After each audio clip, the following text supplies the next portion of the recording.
What's up, people? Time for another movie retrospective. The Craft. Going witchy on this one. Yeah, The Craft. This is another movie we grew up with. 90s. I was just coming out of the Army and I saw this. Yeah, 1996 this came out. I 1996. was 6 years out of high school, so I had finished college. And I was like 2 years out of the Army, and then this came on. I think I saw this in the theater. I might have as well, now that I'm, like, thinking about it. Yeah, it was good. It was pretty cool. Yeah, it's Feruza was cool in it. I've been wanting to do this one for a while because even though I was talking to somebody on YouTube about, I guess like something that I said when we reviewed Event Horizon, how I said I wasn't like super crazy about 90s movies. I don't mean like 90s movies in general. I mean like horror or sci-fi movies from the 90s. Now this one, it has some of the things that I don't like about 90s movies, but for some reason this one like gets away with it. You know what I mean? This is one of the only ones that does. I liked 90s movies. They were kind of formulaic, but in a way it was kind of comforting. You know what I mean? Yeah. That format that they would give it, give a movie to you. You know, they gave you a movie in a certain way most of the times. Yeah. It was like a 90s way of doing it, which it's all right. It was, I don't know, everything just seemed like very slick. Yeah. Which this movie does as well, which I'm not a big fan of that usually, but I really liked this one just because I think this might have been the first time that I saw at least like a big mainstream movie that had goth girls in it. Right? Well, no, because I'd seen Beetlejuice. That's true. That had Lydia. Yeah. That was 88 or 89. True. This is the first one that actually showed witches or Wiccans in like a fairly realistic light. It didn't just show like witches as like bad guys. Right. It was kind of like more nuanced than that, which I don't think I'd ever seen in like a big kind of studio picture before. In my meathead type way, I just kind of broke it down as basically being the same thing as the Jedi and the Sith. Which is what it is. That's what it is. That's what they were talking about. Yeah. A Japanese interpretation of witches or wizards, and Yeah, because the nice thing about this one is that even though it's interesting because this doesn't really have like a protagonist and antagonist type of thing. I mean, you could say that Feruza Balk's character becomes like the villain or the antagonist, but she's also still kind of sympathetic, and you can see like how she ended up going down the path that she went down. Yeah. It was just kind of like, the way that these four girls interacted was kind of like, witchcraft is real, but it's just a power out there that you can use for good or evil. Like the power itself is neutral.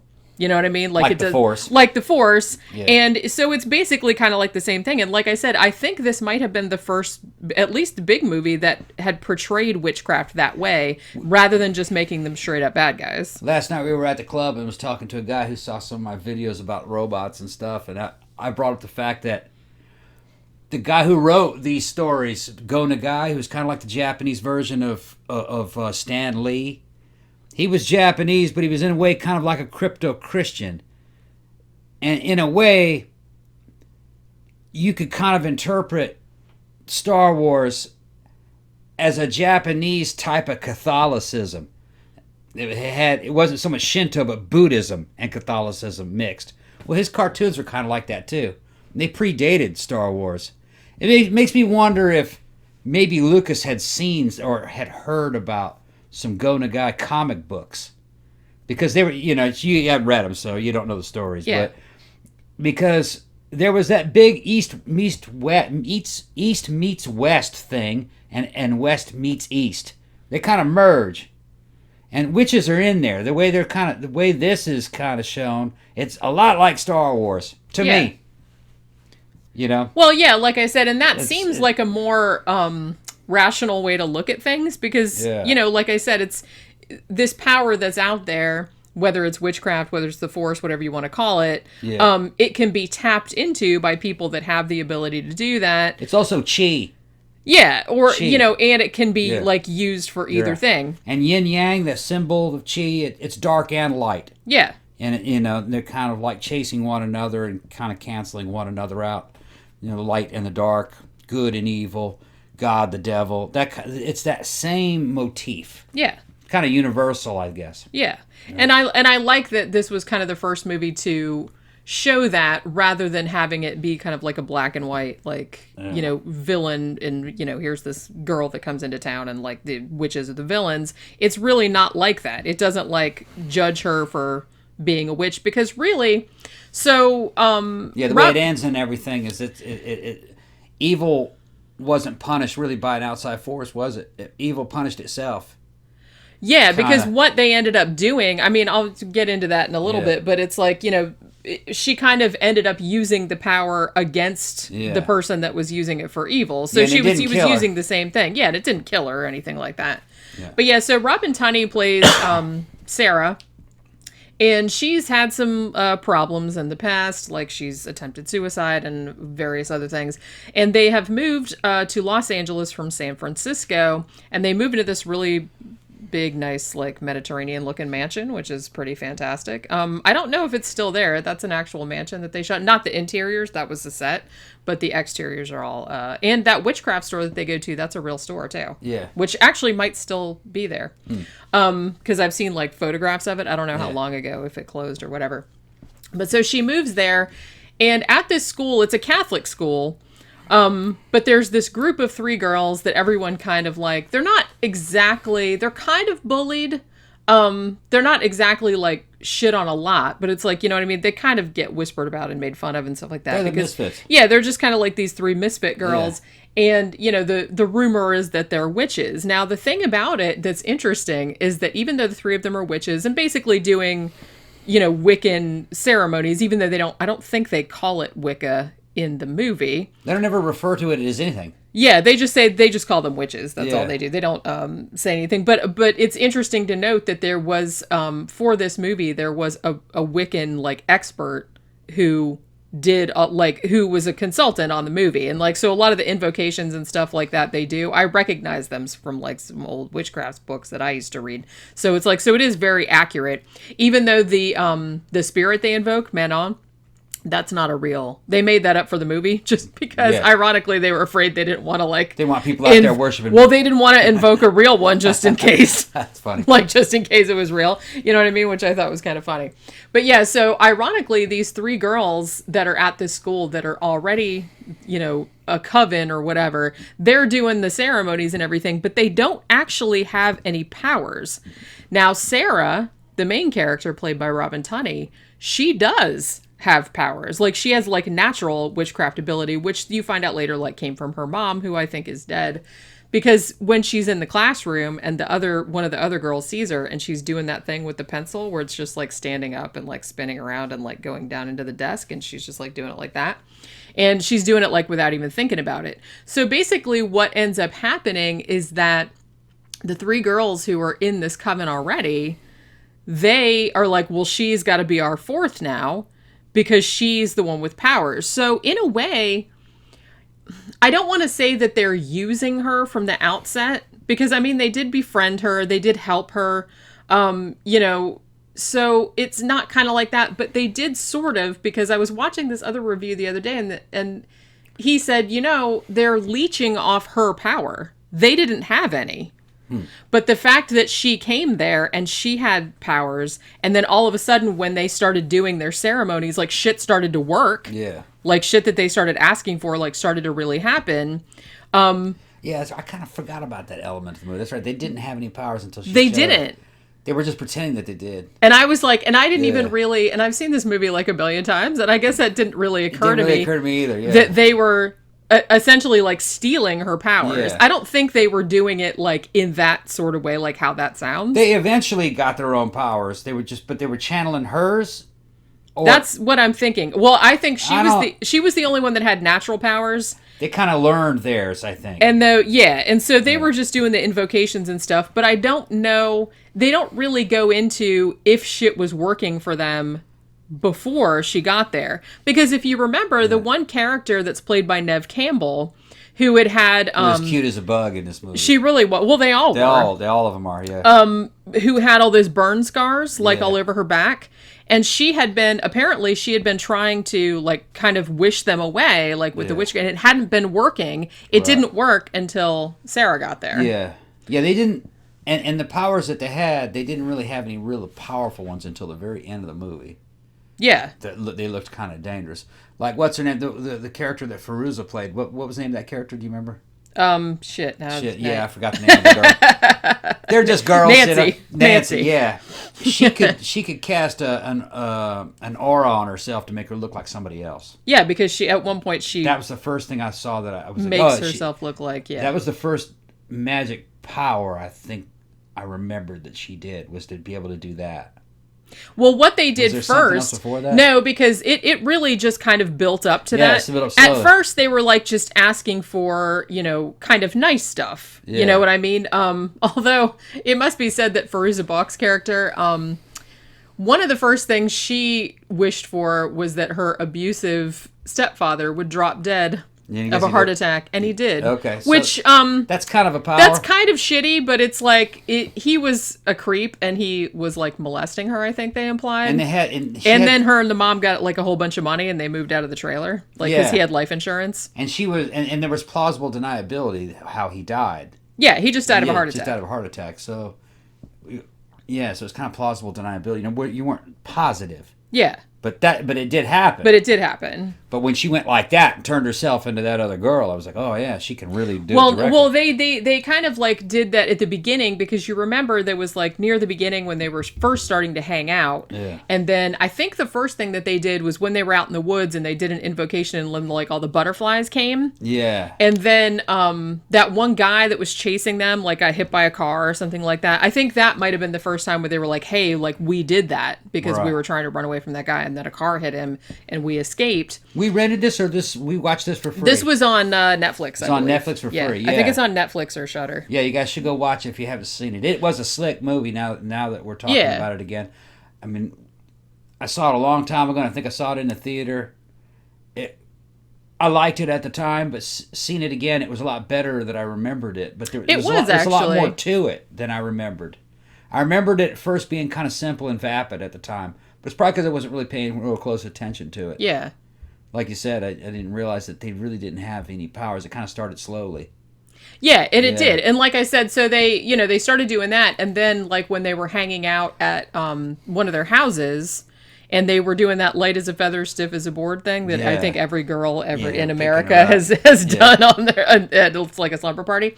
And then Sarah does a glamour where first she changed her eye color and everybody was like, oh, well, okay, subtle. But then she changed her hair color. Remember, she just like went like that and her hair changed. And the CG looks good. It held up. It does, actually. You can tell that that's like that was like keyed, because that's how they did like a green screen or chroma key or something like that. Because ironically, so it wasn't CG. It was another effect. Yeah, well, it is kind of, but they have to like key it to different colors, because the thing about it is that Robin Tunney's character, Sarah, Robin Tunney had just been in Empire Records, which is also a pretty good movie, and she shaved her head for that. So when you're seeing her in The Craft, that's all a wig. Which I didn't realize until you see the scene where she has the glamour and changes her hair color. You can tell it's a wig then, because it's kind of like close up and, it changes color. But, it didn't occur to me that was a wig until like after I saw that. I haven't seen Empire Records in a long time either, but yeah, she had shaved her head. Everybody's good in the movie. I still think Fairuza's the fucking most striking one. That's the one I remembered the most. I think that she's the one everybody remembers the most, because everybody in this is good. Nev Campbell is great in this. This was the same, because Skeet Ulrich is in this as well, and this was the same year that both of them were in Scream. But Nev Campbell is good in this because she is totally believable as a kind of misfit who is, because she had all this burn scars, so she's really like insecure about it. She even calls herself a monster at one point. But she just has like her slumped over shoulders, and she's always wearing like all these layers and baggy clothes, and like she kind of always has her hair in her face and stuff. But then after after they do the spell and they do like and she goes and has the surgery and all the burn scars disappear, like she comes into the classroom with like a short sleeved shirt on, and she looks all pretty and now shit there was like some plausible deniability with that too, because she was undergoing some kind of treatment when that happened, and the doctors thought that they did it. Yeah, which they would think. But I wasn't 100% sure one way or the other.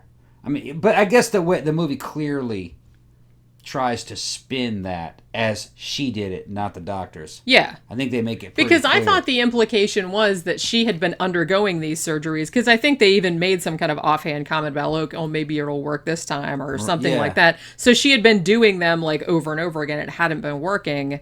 And, you know, after Ciarra came and they had like the four of them like all the power together, then shit started to happen for them. Yeah. Unfortunately, Fairuza Balk's character, Nancy, she starts taking shit a little bit too far. Now, I mean, some of the stuff they do is mean, but understandable. Like I said, Nancy kind of like giving her creepy, molesty stepdad a heart attack, you know. She wasn't a bad character. That's what I mean. That's what's cool about her. She's relatable. She just kind of went down the wrong path.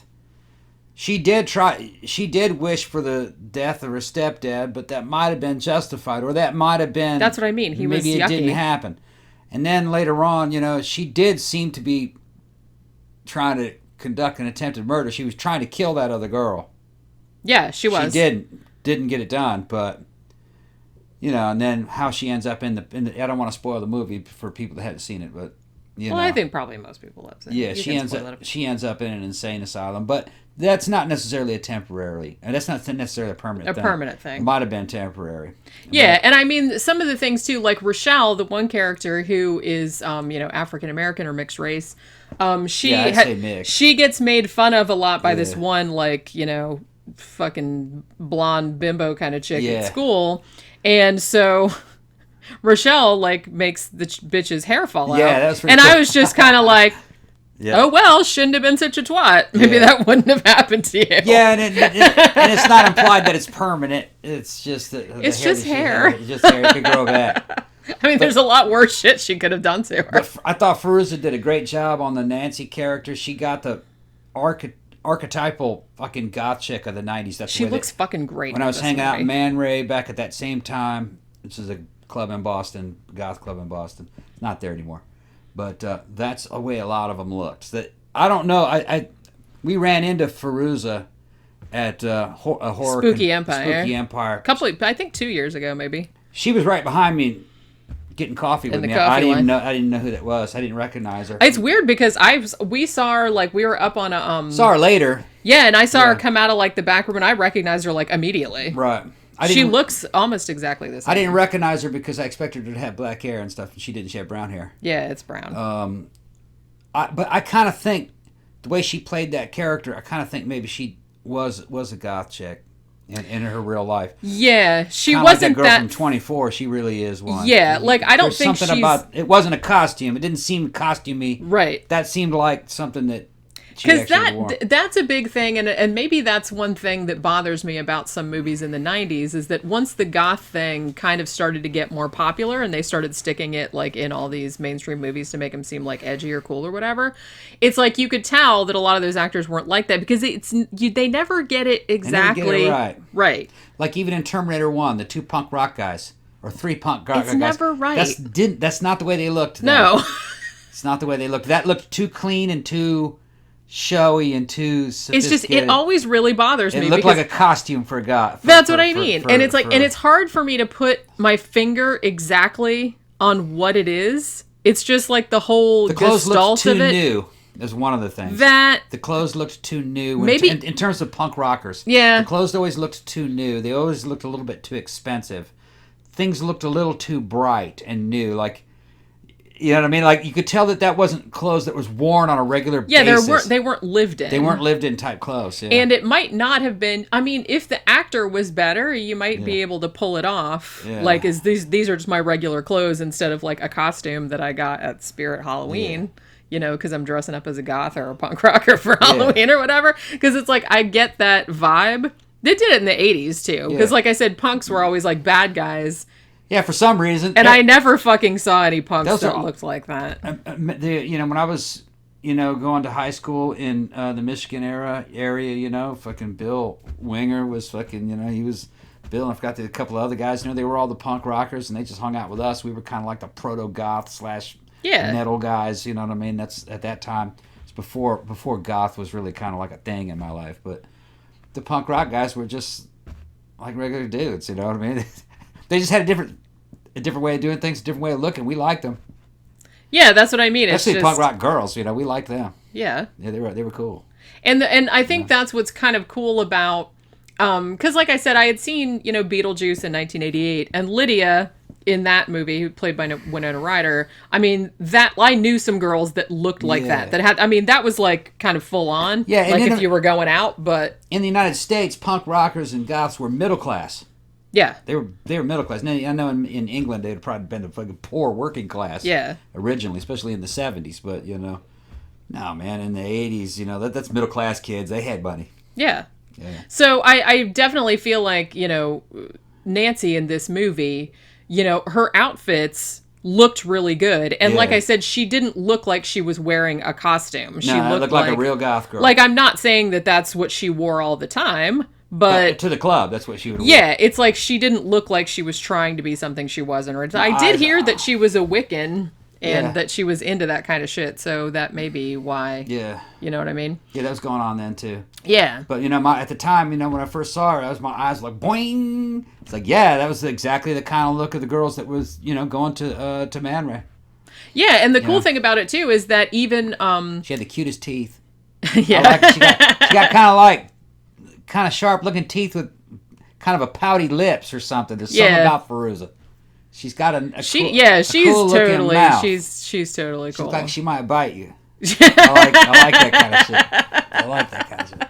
Yeah. She was really good in. She was in Masters of Horror. She was in one of them called Pick Me Up. I think she was in that one. Yeah. I feel like she was. I mean, I'm sure she was in a lot of stuff, but she wasn't in enough stuff because in this movie, I mean, she is the thing that everyone remembers from this movie. Not only does she look fantastic, but she's just a great character. Like I said, she ends up kind of going nuts and like doing bad shit at the end. In real life, she's taller than I thought she was going to be. Yeah, she was actually. I thought she was a little bitty thing. I thought she's like maybe 5'1" or 5'2" in real life, but I think that's probably the reason why I didn't recognize her. She was actually pretty tall and thin from what I remember. I don't know. Maybe she was wearing. I heard she was only 5'4", which is maybe like my height or a little bit like an inch taller. Wearing some fucking shoes. Yeah, she must have been. Because I was under the impression when we ran into her that she was more like about 5'10". Yeah, I don't know. Because I was under the impression when she was standing right behind me that she was a little taller. She was tall. Yeah. Maybe she just had really big shoes on. Yeah. I forgot too. Like when she was a little kid, she was in Return to Oz. That's right. That was a good movie. Man, we'll have to like do that. That was like that movie was like scary. She was cute in that too, little adorable little thing. Yeah, she was. Like I said, and I don't know. I actually don't know if she's still acting or anything like that. But I do feel like she was kind of like the main attraction of this movie. Everybody else was good in it too. Yeah, evidently they're doing a part 2 of this movie. And I thought it was a remake or a reboot. The way I read it is that it was a sequel to this. Oh, maybe it is.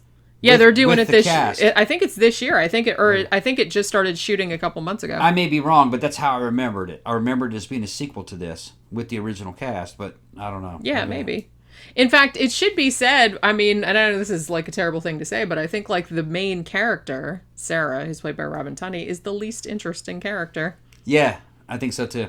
She's kind of like, I mean, I guess she's kind of supposed to be because she's supposed to be just kind of like this girl next door normal type. I think she's the mechanism in the story to show the other 3 girls, because it's the other 3 girls that do all the interesting shit. Yeah. Make people's hair fall out, fucking kill people. Kill people. Make fucking butterflies come, fucking transform shit. Nancy was doing exorcist type shit, making fucking furniture fly at you. Yeah. And stuff. Yeah.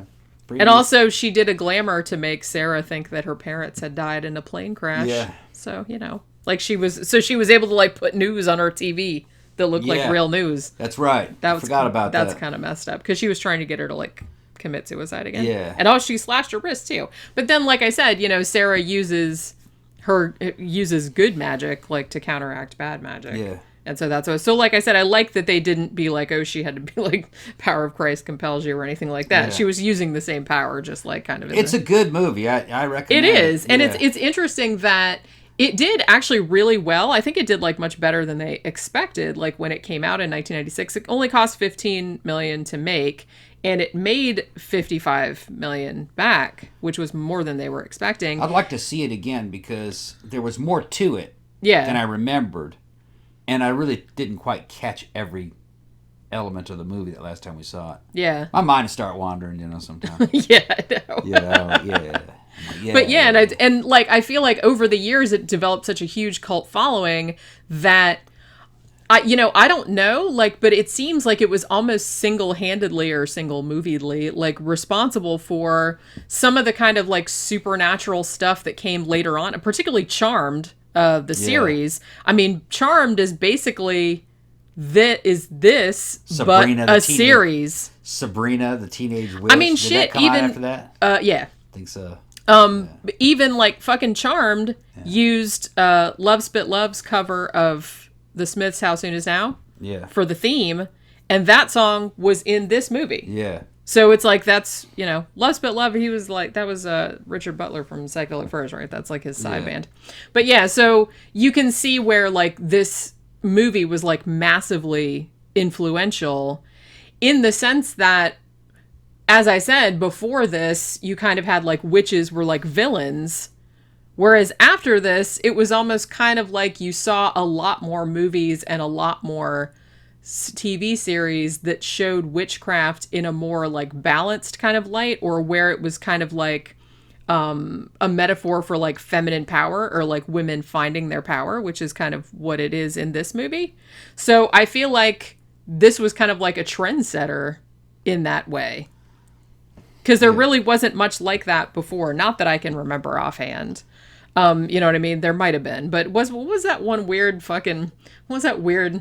George Romero movie that we watched the other day from the 70s? Season of the Witch. Yeah. That was kind of like, I don't know. I was going to say that kind of like was showing a woman like getting into like witchcraft and stuff like that. But I don't think it was like, wasn't really keyed as positive though. I don't really like labeling this some kind of like a feminist empowerment or girl power type movie, because that kind of like cheapens it if it makes it seem kind of like cliche.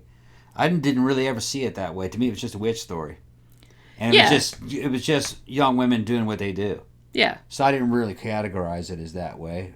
You know what I mean? As any kind of feminist political angle or agenda to the thing. I didn't really see it. Well, I'm not saying that as a political thing. Okay. I'm just saying that's kind of like, and that's probably how a lot of young women who watched it, I mean, that's definitely how I saw it when I watched it. As something political? No, not political. I'm just saying as like metaphorical for like for like women coming into their now when you say power. When you say that, it brings to mind a whole new fucking ball game like what's happening right now. But that really wasn't the deal in the 90s, and I didn't really see the thing as any kind of political agenda statement. It was just women being who they were.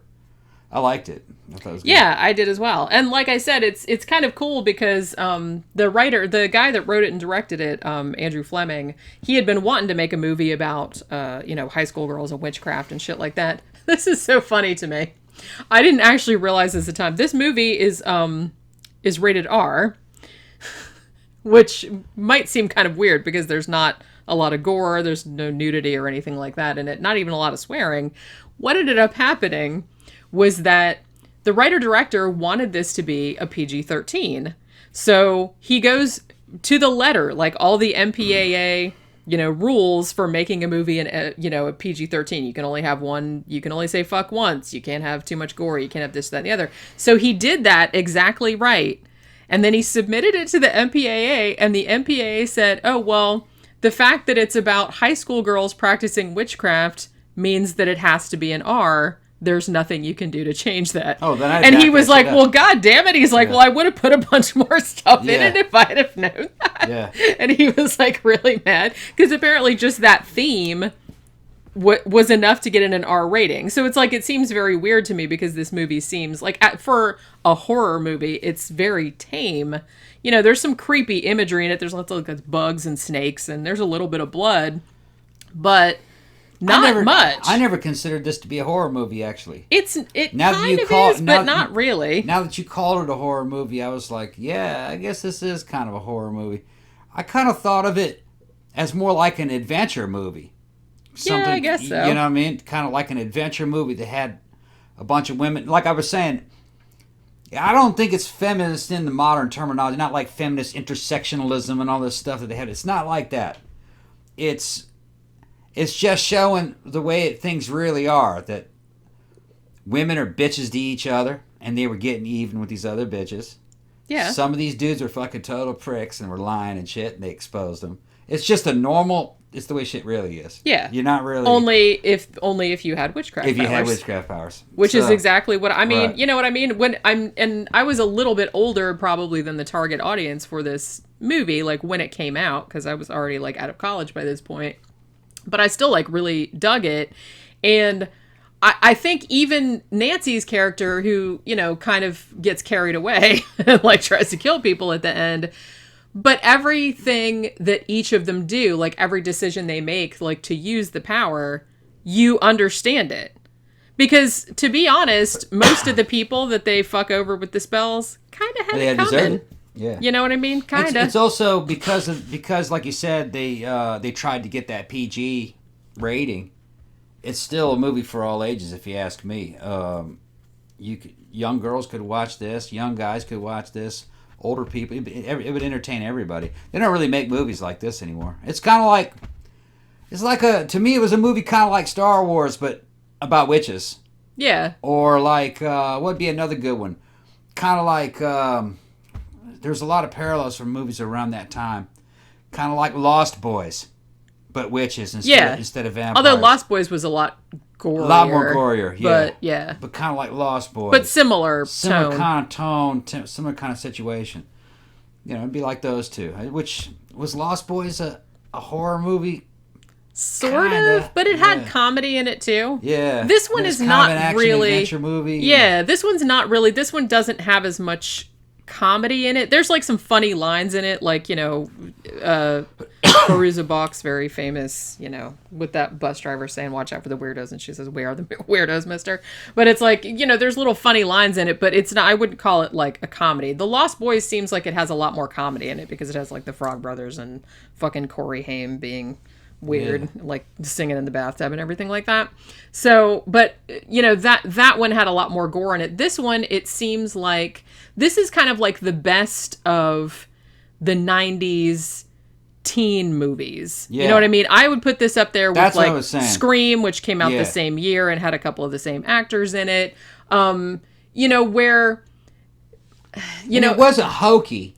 Yeah. It wasn't hokey. It wasn't like, real fucking corny or anything. It really wasn't. It had a cool slickness to it. And it wasn't really being real try-hardy. It wasn't trying to shock you or anything like. It was just trying to tell you a good story. And I think it did. Yeah, and that is something. It wasn't really, and I guess this is because they had a real Wiccan that was like on set that was like telling them how the shit went. And as I said, I'm pretty sure I've heard Fairuza Balk is a Wiccan as well, or was at the time that this was made. So they treated it seriously, but you know what I mean? It wasn't, like you said, they weren't trying too hard to like be cool or edgy or anything like that. It just kind of came across as any other belief system, which is what it is. And the tone of the movie, I thought, was an entertaining realism. Sometimes realism isn't entertaining. It's kind of like a stylized version of realism. Yeah. Even the special effects and everything. Look, like when a paranormal event would happen, it would be a plausible paranormal event. You're like, oh, I can see that shit happening. Yeah. Because I saw Poltergeist, for some people who don't know who I am. It was kind of like, when you see horror movies about Poltergeist, man, they got the shit all fucking wrong. No, that's not what it looks like. That's way overblown. But when I saw the special effects of this, I was like, yeah, if there was witches that had powers, that's what it would look like. That's what it would look like. Because it's not completely crazy. It wasn't completely crazy and not over the top. It's just like, oh, man, her hair color changed. Yeah. Wow. I mean, it doesn't really almost kind of like buy into the effect, too. Like that's like it's portraying something that a paranormal event that could actually happen. Like that. You go, yeah, that's it. It didn't even get real nutty until the end when then the two of them were kind of flying around and it was like poltergeist and stuff. Fairuza was making like the house look like it was filled with bugs and stuff. Yeah. But they weren't really there. She was just making her see that. Well, that was all plausible, making somebody have visions, making somebody have hallucinations.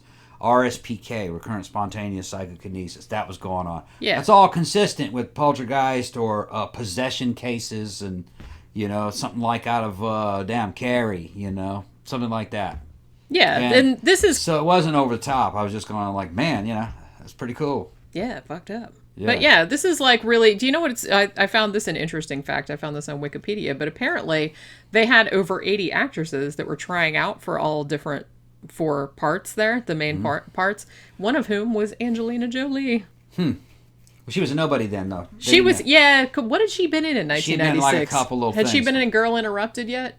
She was good in that. I can't remember what year that came out. That might have been 94. I don't remember. I think I saw that in the theater Very too. overrated. I mean, I like her, I guess you could say, but her beauty is very overrated.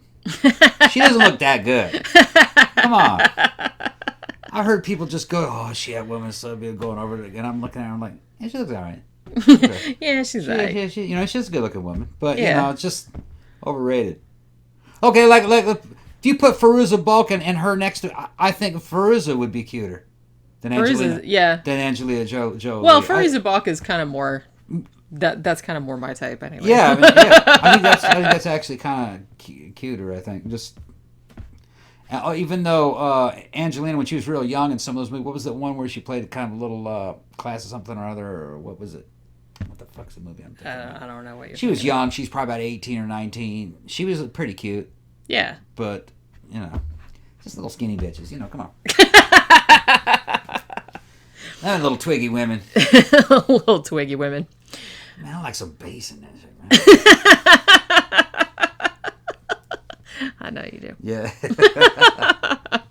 But yeah, I'm pretty sure that this is on Netflix. I think it's on Netflix, at least in the United States. So if you have not seen The Craft from 1996 and you're into witch movies, because really not a lot of those, and especially ones where, you know, Wicca is kind of like taken seriously and also kind of like a coming of age, not really a coming of age story, but kind of like a female power type of movie if you want to see that. Now you're turning off all the guys. No. I want to see it. Man, no, it's a good movie. It is a good movie. It's like if you like Lost Boys, you'd like it. Hey, look, women have to watch shit with men in it all the time. Y'all can watch some shit with women in it once in a while. Yeah, no, I don't see it, but I don't see it as any different as any other movie. I thought it was cool because it had the women, you know. Yeah. Sometimes if you say, well, it's a coming of age, women in power, you're like, oh man, this shit's gonna fucking suck. It's not. It's not like that. It's not like that. It's cool. It's badass. It's good. Yeah, it's good. Like I said, they do all kind of cool shit. Yeah. Kill people and make their hair fall. Yeah. I love it. Perusa's fingers turn into snakes. It was like on par with Lost Boys. Yeah, like a vampire movie, but they're witches. that would actually make a really good double feature now that I'm thinking about it. So like I said, I'm pretty sure it's on Netflix if you want to check it out. It's The Craft from 1996. We'll see you next time. Bye.